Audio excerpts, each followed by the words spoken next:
ഉപരാഷ്ട്രപതി തെരഞ്ഞെടുപ്പ് നാളെ. തെരഞ്ഞെടുപ്പിൽ നിന്ന് വിട്ടുനിൽക്കുമെന്ന് BJD അറിയിച്ചു. NDA സ്ഥാനാർത്ഥിയായ CP രാധാകൃഷ്ണനും പ്രതിപക്ഷത്തിന്റെ സംയുക്ത സ്ഥാനാർത്ഥി ജസ്റ്റിസ് B സുദർശൻ റെഡ്ഡിയും തമ്മിലാണ് മത്സരം.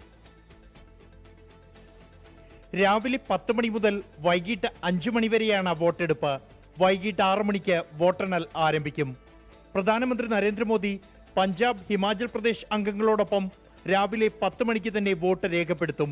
തെരഞ്ഞെടുപ്പിന് മുന്നോടിയായി NDA അംഗങ്ങൾക്ക് കഴിഞ്ഞ ദിവസവും പ്രതിപക്ഷാംഗങ്ങൾക്ക് ഇന്നും പാർലമെന്റ് സെൻട്രൽ ഹാളിൽ മോക്ക് പോളിംഗ് നടത്തി.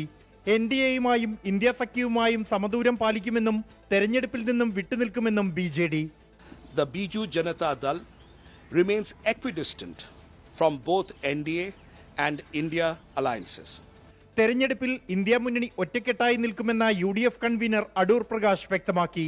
ഇന്ത്യ മുന്നണിയുടെ ഒന്നിച്ച് ഒറ്റക്കെട്ടായി നിന്ന് അതിനെ നേരിടുക എന്നുള്ള തന്ത്രമാണ് ഞങ്ങൾ സ്വീകരിച്ചിട്ടുള്ളത്. ആ തന്ത്രം ഞങ്ങൾ ഇവിടെ നടപ്പാക്കും. രാജ്യസഭയിലെ തെരഞ്ഞെടുക്കപ്പെട്ട 233 അംഗങ്ങളും നാമനിർദ്ദേശം ചെയ്യപ്പെട്ട 12 അംഗങ്ങളും ലോക്സഭയിലെ തെരഞ്ഞെടുക്കപ്പെട്ട 543 അംഗങ്ങളും ഉൾപ്പെട്ട ഇലക്ടറൽ കോളേജിൽ NDAക്കാണ് മുൻതൂക്കം.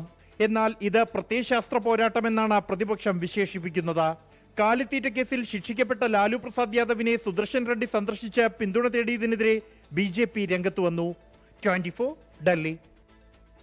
ലോകത്തെവിടെയായാലും ഏത് സമയത്തും 24 വാർത്തകളും ഓഗ്മെന്റഡ് റിയാലിറ്റി പാക്കേജുകളും എക്സ്പ്ലെയിനറുകളും വിശദമായി കാണാൻ ഞങ്ങളുടെ YouTube ചാനൽ നിങ്ങൾക്ക് സബ്സ്ക്രൈബ് ചെയ്യാം.